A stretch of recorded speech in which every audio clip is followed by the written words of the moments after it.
Okay, so, we love digging into these kind of like niche reports, and you found a really interesting one called the Black Market Report on Ephedrine.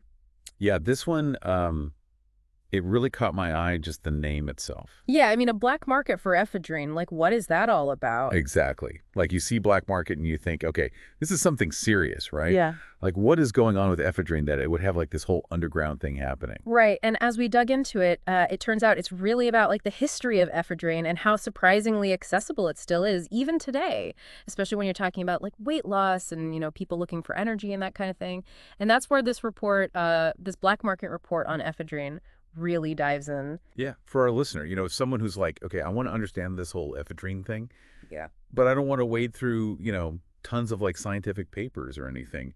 This report is kind of a perfect like starting point. Mhm. It tries to cut through the noise and explain it without getting too bogged down in like technical details. Mm. And it focuses on a really specific angle, Mm. which is like, why were ephedrine weight loss products, targeted? Like, why do they face so much scrutiny? And, where does that leave us today? Right. And the report itself is by this guy, Todd Massey. And you can tell right away, like, he's coming at this from a personal place. He talks about wanting to, save money and learn about weight loss for himself and his wife. Yeah, he's got skin in the game, you can tell. And he's also, like, a little bit mad. He says he got mad about the government banning ephedrine and diet pills because he felt like it was based on misinformation or, driven by, like, what he calls big money. hmm Yeah, you can definitely sense that frustration in the report. Yeah. Like he's thinking, wait a minute, this doesn't make sense. Yeah. And he actually uses ephedrine himself. Oh, that's right. For asthma. Yeah, for asthma. Yeah. So it wasn't just like this theoretical thing for him. Like the ban actually affected his access to his medication. But then he really zoomed in on like the specifics of the ban, Yeah. right? It was weight loss products and fat burners. That was the target. Yeah. And that's what made him start thinking, like, hold on, did the government and the media realize that tons of people are already taking ephedrine in over-the-counter medications for colds and asthma? Like, what's the logic there? It's like this inconsistency that he's pointing out, right? Like they targeted this one area, Yeah, but the ingredient itself wasn't completely off the market. yeah, exactly. And that's where this whole like black market thing comes in. Because Massey believes that, the media really played a big role in this. They focused heavily on, like he says, supposed death-related complications linked to these weight loss products containing ephedra. And that really pushed the momentum for the ban. And then that ban created a demand, right? Like all of a sudden people who were used to getting these products legally couldn't anymore. So where do they turn? They turn to the black market, even if they're not like, hardcore criminals or anything. Right. It's that classic unintended consequence. Like Mhm. you try to ban something, but then the demand doesn't just disappear. It goes somewhere else. And often it goes somewhere less regulated and potentially more dangerous.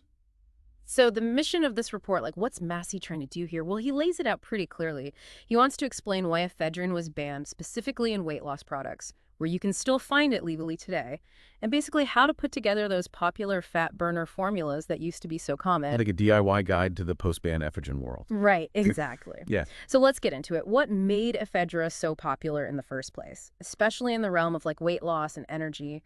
Massey has this whole section called The Power of Ephedra. And what's really important to understand is that the power he's talking about is mostly coming from one specific thing in the ephedra plant, ephedrine. It's a chemical compound. Right. And while the herb ephedra itself has, lots of different natural chemicals, ephedrine is the main one that gives it that stimulating effect. And he makes a really important distinction here because, we often hear ephedra and ephedrine used interchangeably, but he clarifies that herbal ephedra is the plant itself, and ephedrine is one of the primary active chemicals in it. And he even mentions pseudoephedrine, which we all know from those, cold and allergy medications. Like, that's the next most abundant compound in ephedra. Think of it this way. An orange has vitamin C, right? Yeah. But it also has other stuff. Vitamin C is just the thing we often think of when we talk about like the health benefits of an orange. It's the same idea with ephedra and ephedrine. Ephedrine's like the vitamin C of ephedra in a way. It's the thing that's giving it a lot of its punch. Yeah. And Massey even gives us like a general idea of the concentration. He says herbal ephedra is about 90% ephedrine. Now, I don't know how scientifically precise that is, but it gives you a sense of, where the potency lies. Right. It's like, okay, this is the main player in the ephedra game. So let's talk about the ban itself and this whole idea of a black market. Mhm. We've already talked about how Massey felt like, the government maybe wasn't fully informed about ephedra, or maybe they were influenced by, he says big money. But what role does he think the media played in all of this? Well, he definitely believes the media had a huge impact. He points to how they really emphasized those, death-related complications that were supposedly linked to weight loss products containing ephedra. Yeah. And that narrative, he thinks, really fueled the push for the ban. Right, because if people are hearing all these scary stories about ephedrine, then of course they're going to be like, yeah, ban it. Get Right. it off the shelves. Exactly. And it creates this kind of public pressure that can be hard to ignore, even if there are other sides to the story, or, maybe the risks weren't as widespread as they were made out to be. And this goes right back to Massey's point about the black market. Because once these products were banned, that demand didn't just vanish. People still wanted them. So they started looking for them in other ways, and that's where things can get a little shady. Yeah, you've got people, maybe hoarding their old supplies of fat burners, trying to sell them at a markup. Or you've got websites popping up claiming to have the real deal, but you don't really know what you're getting. So what's the legal situation now with ephedrine? Like, where do things stand? Because it sounds a little murky, especially when you talk about low-dose ephedra products. Yeah, it's definitely a bit of a gray area. Hmm. Massey talks about these products that contain very small amounts of ephedrine, like 10 milligrams or less. Yeah. And he says the FDA is kind of like reluctantly tolerating them. It's not like they're giving them a full stamp of approval, but they're also not like cracking down on them super hard. So it's this weird middle ground where it's like, okay, it's technically not banned, but is it really allowed? It's confusing for consumers. Yeah, exactly. You're trying to figure out, okay, what's legal, what's not, and it's not always crystal clear. So if you can't just get those concentrated ephedra fat burners anymore, where can you find ephedrine legally? Massey points to two main sources. Right. The first one is man-made ephedrine. Hmm. So it's not coming from the plant. It's produced synthetically. And he says this is readily available over the counter in bronchial dilators. Mm. So those are medications used for asthma. He specifically mentions brands like Primatene, Bronkaid, Vasopro, and he's careful to point out that these are legally marketed for asthma relief. So you're not supposed to be buying them for weight loss. Exactly. But the ephedrine is in there. It's in there, which is why this whole thing is so interesting. It's like the ingredient itself isn't necessarily the problem. It's how it's being used and marketed. Hmm. And the second source he talks about is natural herbal ephedra. So this is the actual plant, also known as Ma Huang. He says that at the time he was writing the report, it was still available in bulk as a food item, but he notes that it's become harder to find. And he makes a really key point here, which is that the powdered form of the herb.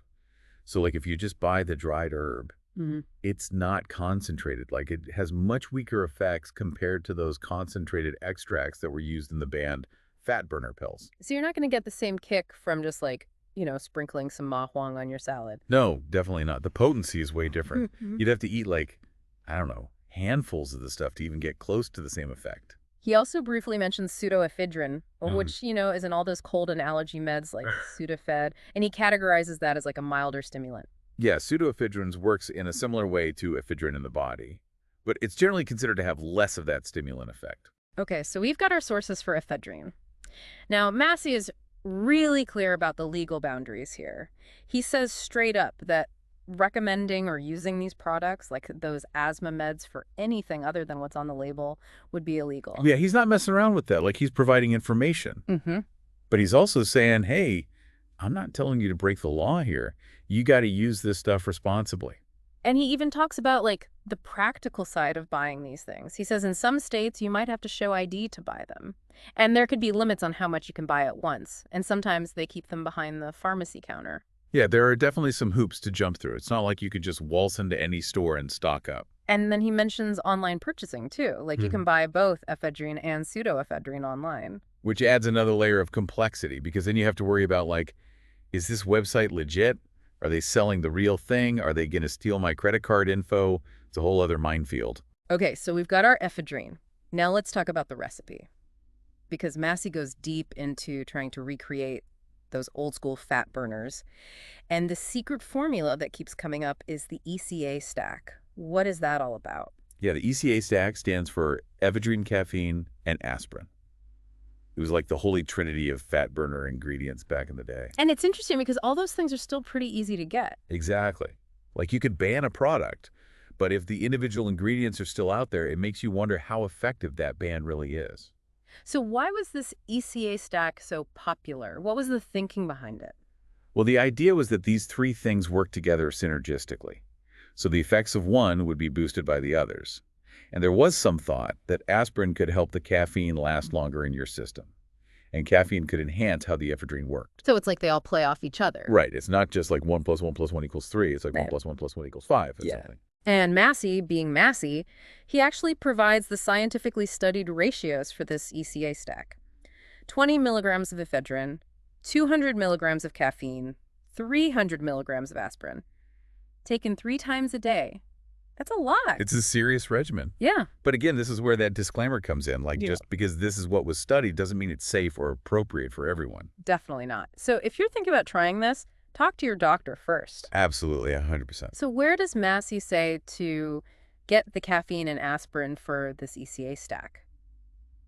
Well, for caffeine, he says over-the-counter caffeine pills, Like, like Vivarin, No-Doz. those are pretty easy to find. Yeah, you can get them at like any drugstore. And for aspirin, he mentions generic aspirin. He even suggests low-dose aspirin as a potentially gentler option.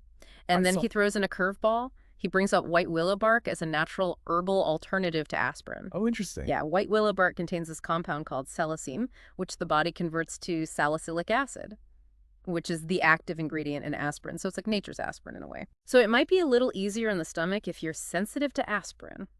That's the idea. Now, even though he's talking about all these other ingredients, Massey comes back to herbal ephedra at this point, and he makes a really important clarification again. He's like, look, guys, don't get confused. The amount of ephedrine in natural herbal ephedra is way lower than in those concentrated extracts that were in the banned fat burner pills. He says you'd have to consume spoonfuls of the herb to get anywhere near the same effect. Yeah, he's really hammering that point home because he doesn't want people to think that they can just buy a bag of Ma Huang and get the same results as those old fat burners. It's just not the same. Okay, so the ECA stack is the base. But Massey takes it a step further and talks about what he calls the ultimate homemade burn factor. What else does he add to the mix? So he goes for a more well-rounded approach, I guess you could say. He suggests adding a multivitamin, specifically mentioning chromium picolinate and B vitamins.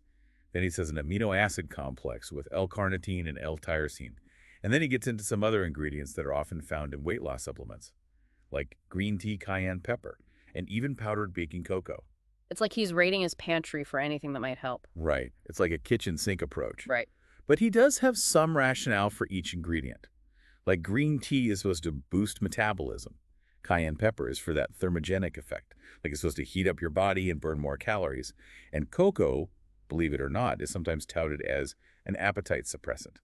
And it can also boost mood, which is helpful when you're dieting. So it's like he's trying to cover all the bases. Yeah, exactly. Yeah. He's thinking, okay, how do I create the ultimate fat-burning formula using all these different pieces? And then it gets really interesting because Massey decides to try and recreate copycat recipes of those popular fat burners that were on the market before the ban. So we're talking like Xenadrine hydroxycut stacker, Yellow Jacket, Trim Spa Metabolife, like all the big names. He's basically playing mad scientist in his kitchen, trying to reverse engineer these old formulas. It's pretty ambitious. It is. It- It's also kind of genius. Like Yeah. he's trying to figure out what made these products tick. What were the key ingredients beyond just the ECA stack? And it gives you a sense of just how complex some of these formulations were. Yeah, like for example, he says that to try and recreate Xenadrine RFA1, you'd need the ECA stack plus L-carnitine, L-tyrosine, vitamin B5, Synephrine, which comes from bitter orange, and even ginger root, which he thinks was probably included to help with any stomach upset. Wow, that's a lot of stuff. Right. And for hydroxycut, he lists the ECA stack along with chromium picolinate and L-carnitine. So you can start to see some patterns emerge. Like a lot of these products relied on some form of stimulant, whether it was ephedrine or later on its substitutes. And he even has a little commentary on the original Trim Spa formula. He says he thinks it might have included too many ingredients, maybe at doses that weren't even that effective. Yeah, that's a common criticism of some supplements. It's like the kitchen sink approach, where they throw in everything but the kitchen sink. But then the question is, are all those ingredients really doing anything at the levels they're using? Right. It's like, are they just trying to make the label look impressive? Maybe. So now the report also touches on how regulations and availability differ around the world. Like what happens if you're not in the U.S. where these rules apply? What are your options? Yeah, because ephedrine is regulated differently in different countries. Exactly. Yeah. So Massey specifically mentions Canada. He talks about this brand called Kaizen, which makes bronchial dilators. And he notes that they have a lower limit of ephedrine per pill compared to the U.S. It's 8 milligrams per pill in Canada. And for people who might be in places where ephedrine is harder to find, he brings up the idea of ephedra mimics. So these are plants that contain compounds that act similarly to ephedrine in the body. Yeah, it's like nature's workaround. Exactly. And one that he highlights is Seta cordifolia. He says this plant contains alkaloids that are similar to both ephedrine and pseudoephedrine. So for our listener who might not be familiar with the term alkaloids, basically think of them as like naturally occurring chemical compounds found in plants. And they often have like pretty potent effects on the body. So in this case, Seta cordifolia has compounds that act like ephedrine and pseudoephedrine, which means they could potentially have similar stimulant effects. Right, exactly. But of course, the availability of this plant is going to depend on, where you are and what the local regulations are. Right. Always got to check the rules. Always.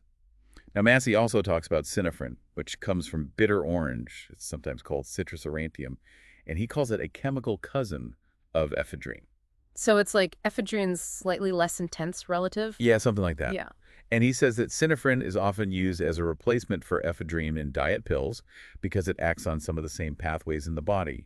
And he even mentions the stronger proprietary form of Synephrine called Advantra Z, and he lists a few brands that contain it. So if you're looking for a potential ephedrine alternative, Synephrine is one to be aware of. Now, in the midst of all this talk about, where to find ephedrine and how to make your own fat burners, Massey includes a bunch of scam warnings about specific websites that he thinks are price gouging or just straight up scams. He even lists a whole bunch of URLs. Yeah, it's kind of alarming how many websites he flags. It is, and it just goes to show you have to be really careful when you're buying supplements online because there are a lot of shady operators out there. Some red flags to watch out for are websites that have prices that are like way too low. Like if it seems too good to be true, it probably is. Also look out for sites that don't have clear contact information or a physical address, and be wary of sites that make like really outlandish health claims or that pressure you to buy immediately. And always check the reviews. If a site has a ton of negative reviews, that's a big red flag. Yeah, definitely. Do your research before you hand over your credit card info. Massey's advice is to stick with reputable sources and to always verify new websites before making any purchases. That's good advice in general for anything you're buying online. Okay, so as we wrap up here, it's important to emphasize that Massey includes a big disclaimer in his report. He says this whole thing is for informational purposes only. It's not medical advice, and it's definitely not a recommendation to use over-the-counter drugs for weight loss. Yeah, he's making it very clear that he's not a doctor and he can't tell you what to do with your health. He really stresses the importance of talking to a licensed healthcare professional and understanding the potential side effects of anything you might be considering using. Responsible information sharing always includes that reminder to seek personalized medical advice. Because everyone's different. What works for one person might not work for another, and what's safe for one person might not be safe for another. Yeah. Right. So let's recap this whole black market report on ephedrine. For you, the listener, the key takeaways are we looked at why the government decided to restrict ephedrine in those popular fat burners. We saw that ephedrine is still legally available in other forms, like certain medications for asthma. And we learned about the historical significance of that ECA stack, ephedrine, caffeine, and aspirin, as a foundation for a lot of those old school fat burners. And what's really fascinating about this whole report is that it gives us a glimpse into this ongoing and often complicated relationship between, people's desires for things like weight loss and energy, the government's efforts to regulate substances for safety, and this ever-evolving world of health and wellness products. It's like a case study in how all these different forces interact. Exactly. So here's a thought to chew on. Given this whole history and the fact that ephedrine is still out there in various forms, what does this tell us about the balance between personal choice, government regulation, and our pursuit of health and well-being? Like, where do we draw the lines? Who gets to decide what's safe and what's not? It's a really complex issue. It really is. And this deep dive has hopefully given you a good starting point for thinking about these questions. Yeah, if you're interested in learning more about the history of weight loss supplements and the regulations that surround them, there's definitely more to explore. This is just the tip of the iceberg. Always more to uncover. Always.